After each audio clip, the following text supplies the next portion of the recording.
Hi, welcome.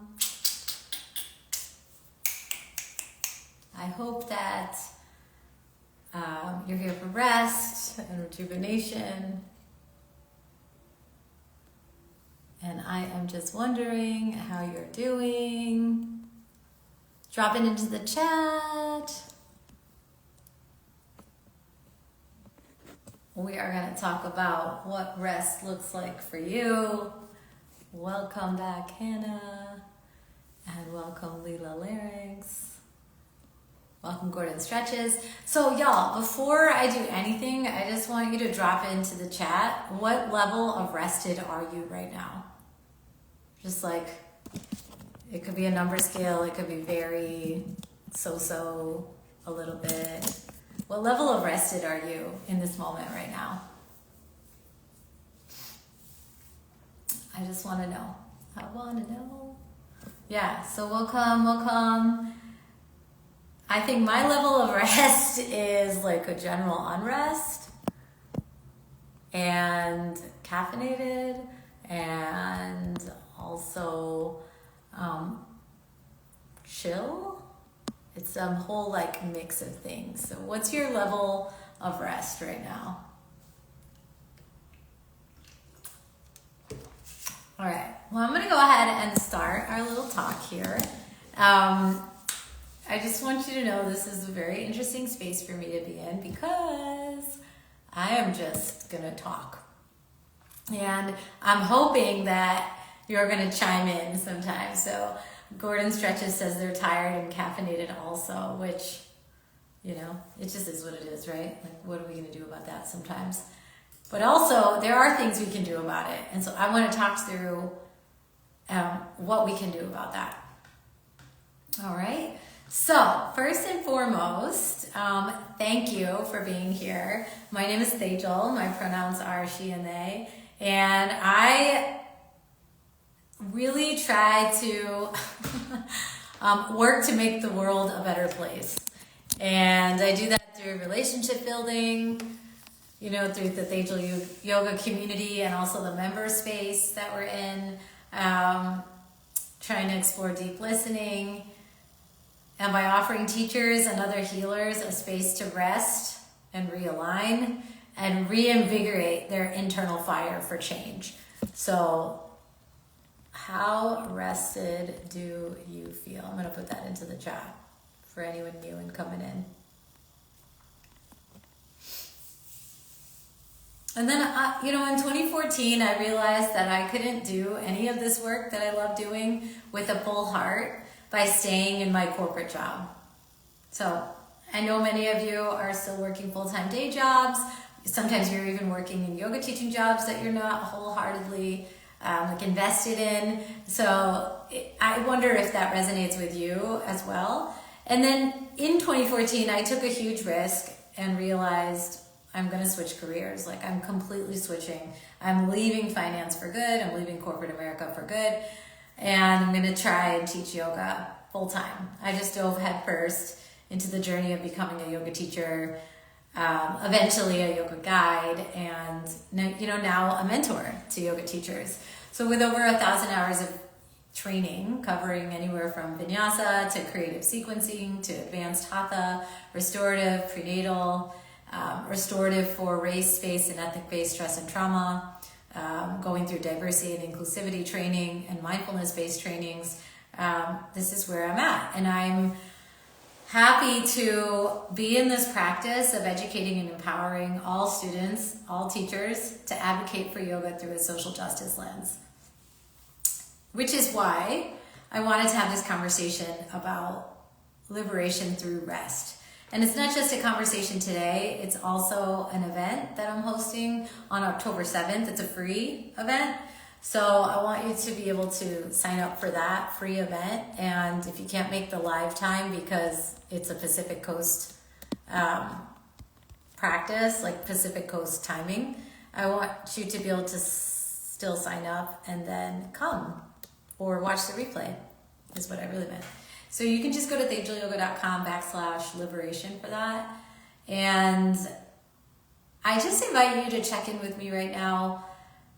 What caused you to transition? What caused you to move from one career path to teaching yoga, even if you're still doing your original career that allowed you to even take the teacher training, allowed you to even start teaching? So what was the choice?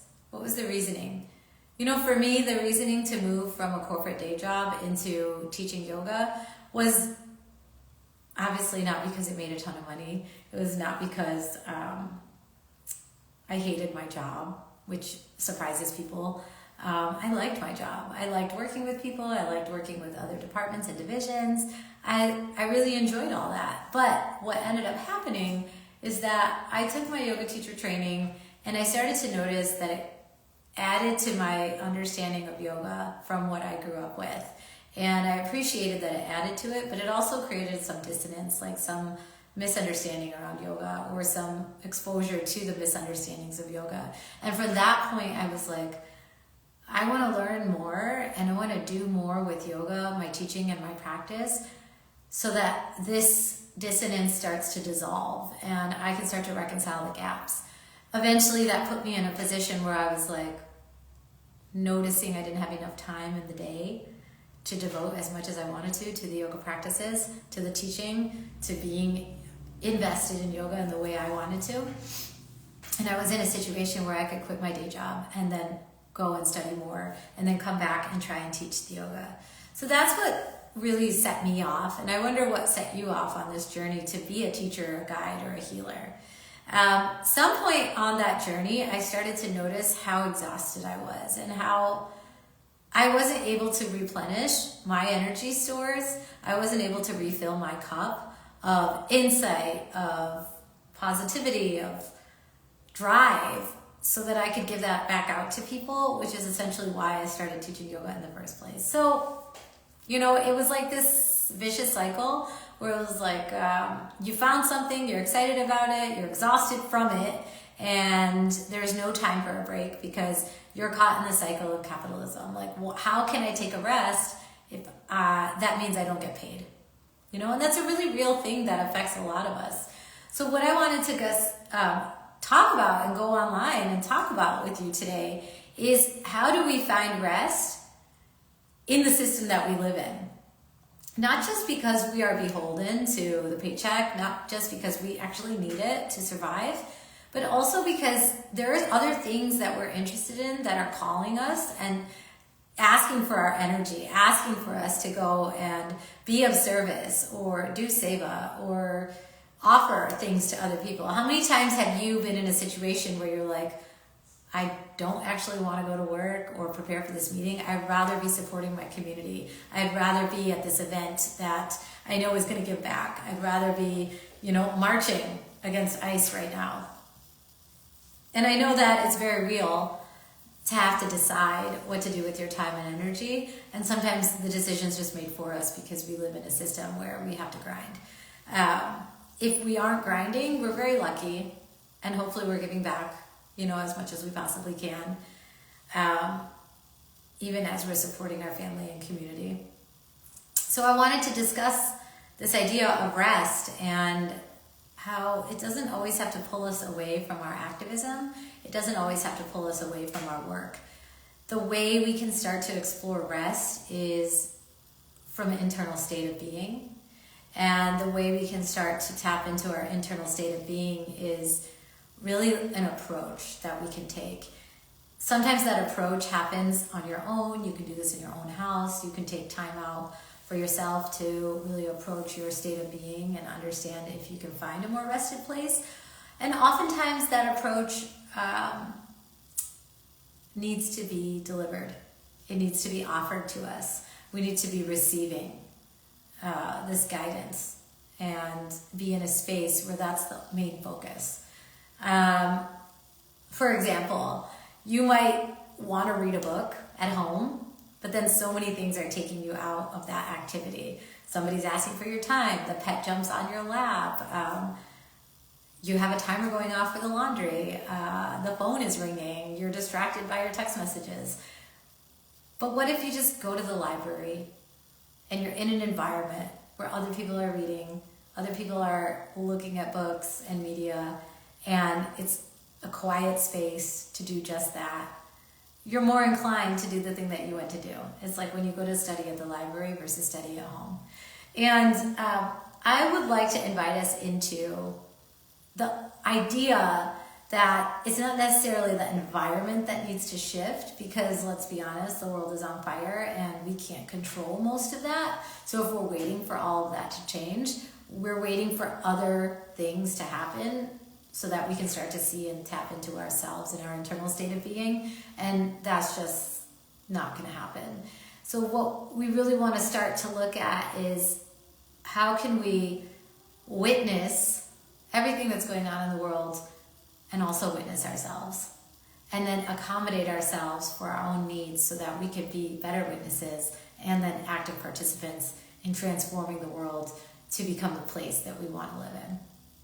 So welcome Simran, welcome Carrie, welcome Cherie, welcome Hiba, welcome Dominga, if you're still on. And, I just want to pose the question, can rest be activism? So I wonder what you think about that. It's really one of the first questions I want to ask you. And I want to share a little bit about my mindset around that. So how can we be activists while resting, or using rest as activism? I mean, sometimes that's very blatant. Like if you've ever followed Trisha Hershey and the MAP Ministries work, Trisha Hershey basically has outdoor spaces and events where people literally rest. No joke. There are pillows, cushions, tents, and you're coming to just lay down.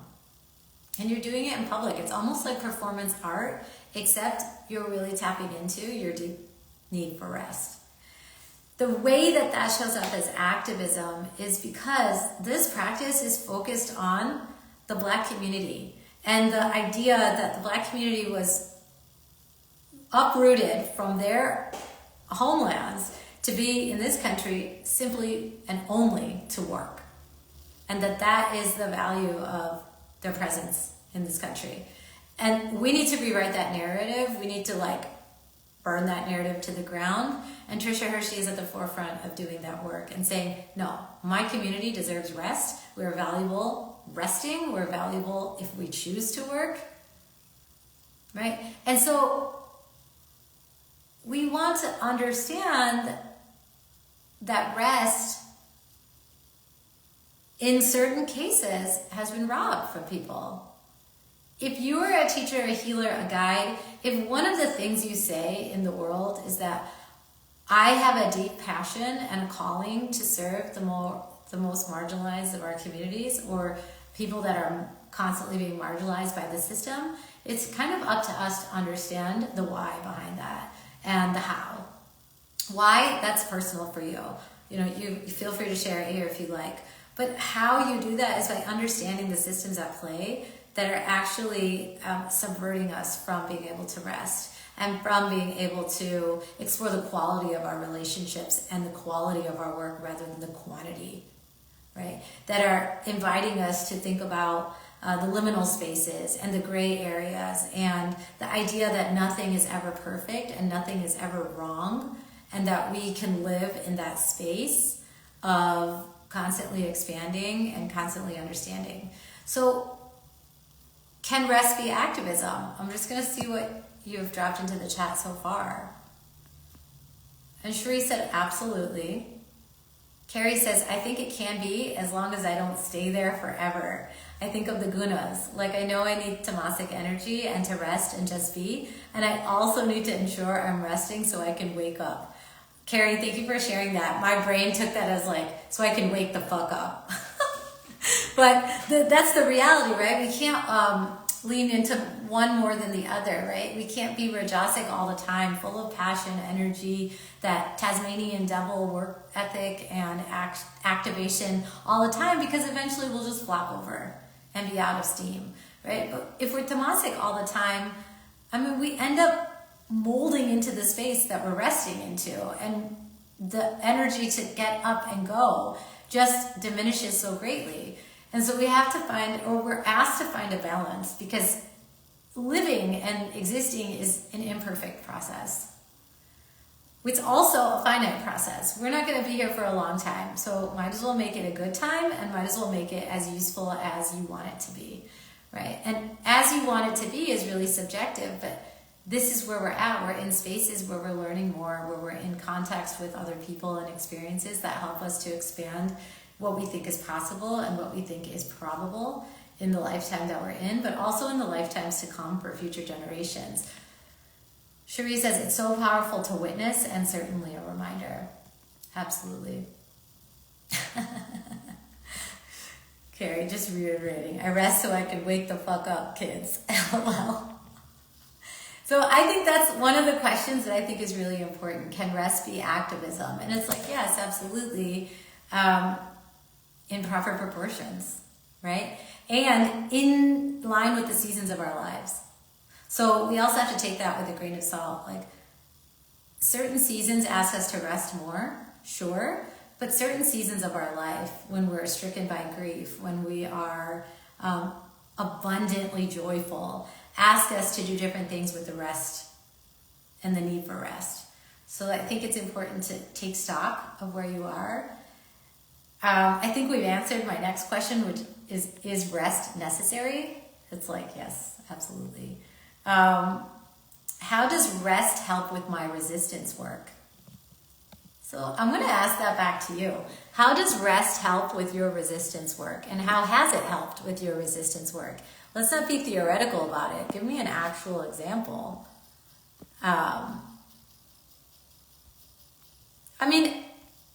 One that's really, really easy to identify is if I know I'm going to a march or a rally and I know how long it is, I know what it's going to take for me to get there. If I'm not rested, I can't be upright that whole time.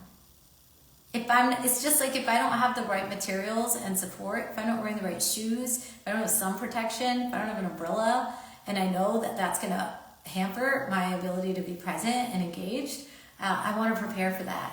Rest is just one other way to prepare for what's ahead of you and for what you want to be doing.